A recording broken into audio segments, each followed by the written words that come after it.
अभी हम खड़े हैं उदयपुर के अरावली वाटिका फतेह सागर जाने वाले रोड के यहाँ पर खड़े हैं और आपको बता दें कि यहाँ सबसे ज़्यादा जो है ट्रैफिक का दबाव यहीं पर रहता है।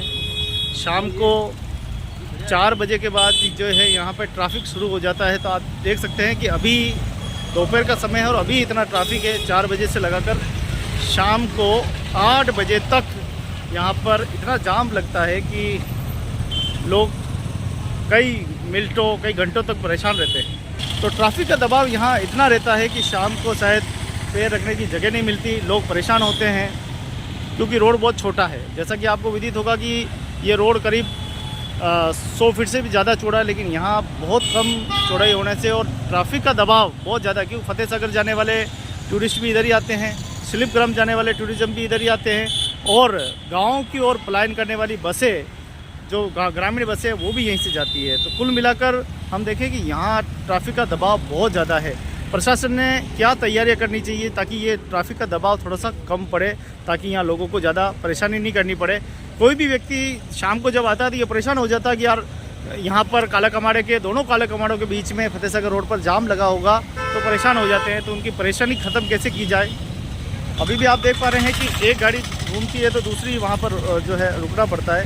हमारे बीच में पूर्व पार्षद साहब है, रमेश जी चंदेल साहब हमारे बीच में हैं, जो कि एक जिम्मेदार व्यक्ति भी है और नगर में आप पार्षद भी रहे हुए हैं। इसके साथ ही विभिन्न पदों पे भी रहे हुए हैं और भारतीय जनता पार्टी में आप सदस्यता कई पदों पर भी रहे हैं। आप क्या सोचते हैं कि आपका ये खूबसूरत शहर कैसा होना चाहिए, इसकी यातायात व्यवस्था कैसे ठीक हो सकती है, क्या सुझाव है आपके, क्या कहना कुछ चाहते? नमस्कार, मैं रमेश चंदेल, पूर्व शासन आप सभी उदयपुर शहरवासियों का और आज पधारे हुए सैलानियों का आभार प्रकट करता हूं कि आपने यहाँ उदयपुर में आकर के हमारे उदयपुर की शोभा बढ़ाई है। साथ ही आपका सबको धन्यवाद है। आज आप देखिए ये जो मुख्य मार्ग है, यहाँ से शिल्पग्राम और फतेह सागर की ओर जाने वाले वाहनों को शाम को तो इतनी भीड़ रहती है कि उनको रेंग करके चलना पड़ता है। और इसी तरह यही मार्ग जाड़ोल फलाशा की तरफ हमारे गांव की तरफ जाता है। तो इस दबाव को कम करने के लिए हम शहरवासी और हमारे राजनेता, हमारा प्रशासन क्या कर सकता है, इस पर मंथन करना चाहिए। राजा महाराजाओं के समय में जो ये बने हैं, आप ये देखिए आनंद भवन है, सर्किट हाउस है उधर, और ये जो वाटिका है अरावली वाटिका के नाम से प्रसिद्ध है।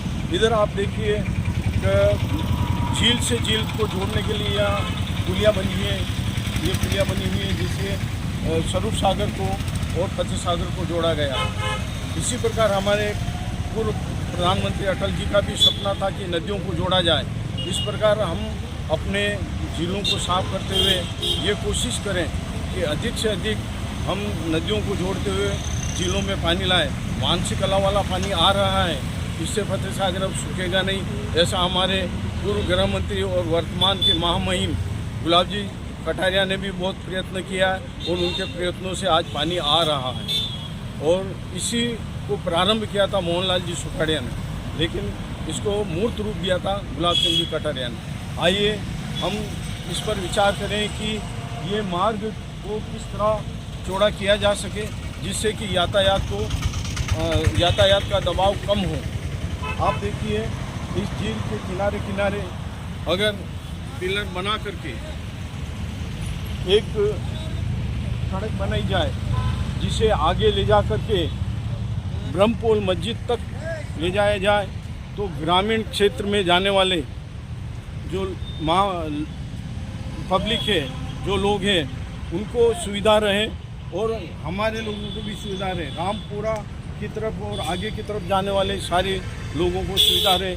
और इस झील की सुंदरता को कैसे बनाया जाए, इसके लिए झील के किनारे किनारे बड़े बड़े ये पिलर बना करके और उधर कचरा डालने वालों को रोका जाए और सीसीटीवी कैमरे लगाए जाए जिससे कि कचरा डालने वाले को पकड़ा जाए और उनके लिए सजा का प्रावधान रखा जाए। ये पुलिया है, अभी ये पुलिया बहुत संकड़ी है, तो प्रशासन और अधिकारी और नेता लोग इसको देखें किस तरह थोड़ा सा और चौड़ा कर दिया जाए तो रामपुरा साइड जाने वाले और सिल्क ग्राम और फतेह सागर की तरफ जाने वाले लोग उधर चले जाएंगे, बाकी के लोग इधर से जा सकते हैं। इस पुलिया को चौड़ा किया जाए और जहाँ तक हो सके इस रोड को भी चौड़ा किया जाना चाहिए।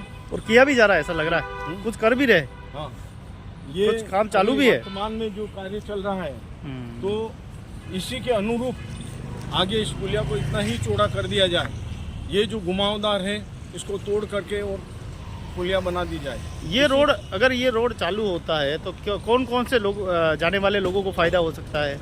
इस मार्ग के चालू होने से, इस सड़क के चालू होने से, चालू तो है, उदयपुर शहर से ग्रामीण क्षेत्र जाडोल, फलाशिया, नाई, बूचड़ा की तरफ जाने वाले लोगों को और उनके वाहनों को अच्छा सा मार्ग मिले। और इसके साथ ही शहर के अम्बा माता क्षेत्र, कहाँ ये रोड कहाँ तक प्रभावित हो रहा है? आपको लग रहा है कि यहाँ ज़्यादा प्रभावित है, अम्बावगढ़ ज़्यादा प्रभावित हो सकता है, उसके बाद अम्बा माता रोड चौड़ा है पूरा आगे जाके? ये रोड अम्बा यहाँ से लेकर के अम्बा माता मंदिर तक प्रभावित है।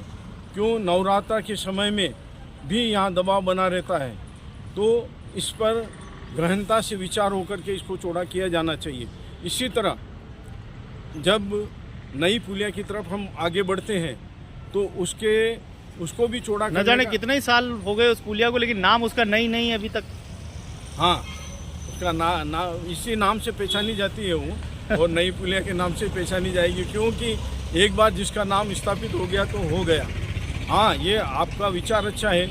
हमारे किसी महापुरुष के नाम से अगर इस पुलिया को कर दिया जाए, और इसका भी आज क्षतिग्रस्त हो रही है, जगह जगह खड़े हो जाते हैं, लेकिन प्रशासन ध्यान नहीं दे पा रहा है, तो उसे प्रॉपर ध्यान देना चाहिए। और जो पार्षद महोदय है उनसे भी मेरा विनम्र प्रार्थना है कि मैं नहीं कर सका, आप करिए, और आप करेंगे तो अच्छा लगेगा और आपका जनता के प्रति अच्छा वो बनेगा।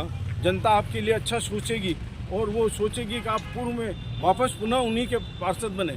जैसा कि मैं सोचूं, आज मैं अपने वो क्षेत्र में जाता हूं तो मेरे कुछ महानुभाव हैं जो कहते हैं, तब मैं उनसे हंस करके बोलता हूं कि ये मेरे हाथ में नहीं है, मैं होता तो मैं निश्चित रूप से करता, और जब आप अगर ऐसा मौका देंगे तो मैं पुनः करने की कोशिश करूंगा। और मेरे जो पार्षद भाई जितने भी हैं उनसे मेरी कोई शिकायत नहीं है। मैं उनसे विनम्र प्रार्थना कर रहा हूँ कि आप जितना जनता के बारे में सोच सकते हैं सोचें, और जितनी जनता को सुविधा देना चाहें, दिलवाना चाहें, आप दे सकते हैं। बहुत बहुत धन्यवाद रमेश चंदेली साहब, हमारे साथ में आए, बातचीत की। और जैसा कि आपको विदित है कि आइए मिलकर सब अपने को, उदयपुर को खूबसूरत बनाएं और यातायात प्रभावित मुक्त बनाएं, ताकि ये कोई परेशान ना हो, कोई रोड पे जाने वाले लोग दुखी ना हो। यहाँ पर बहुत शाम को ट्रैफिक का दबाव रहता है, इसीलिए ये सोशल स्टोरी आपको बना के प्रस्तुत की जा रही है, जिसके माध्यम से आप ये एहसास कर सकते हैं उदयपुर में ट्रैफिक का दबाव कितना है। और ये मार्ग अगर अच्छा होता है, खुला होता है, तो उसके बाद में हाँ, ट्रैफिक का जो दबाव है वो कम हो जाएगा और शाम को जाने वाले लोगों को घंटों इंतज़ार नहीं करना पड़ेगा। वो अपने घर आराम से पहुंच सकते हैं, अपने दफ्तर जा सकते हैं। सुबह शाम होने वाला दबाव भी कम हो जाएगा। तो सभी इस विषय पर विचार करें, बताना हमारा कर्तव्य है, करना न करना ये प्रशासन का। आइए अपन पार्टी से ऊपर उठकर और मानवता की ओर बढ़ें और इस खूबसूरत रोड उदयपुर को और खूबसूरत कैसे बनाएं। लोग जब भी आए कहे क्या सुंदर शहर है, क्या सुंदर व्यवस्थाएं यहाँ पर है। ऐसी मैं अपेक्षा करता हूँ लोग तारीफ़ करें। तारीफ़ तो उदयपुर की होती है, लेकिन डबल तारीफ़ करें, ऐसी मैं आशा करता हूँ। आइए प्रशासन से भी निवेदन करते हैं, इस ट्रैफिक के दबाव को कम करके लोगों को राहत पहुँचाने का काम करें। बहुत बहुत धन्यवाद। जय हिंद, जय भारत।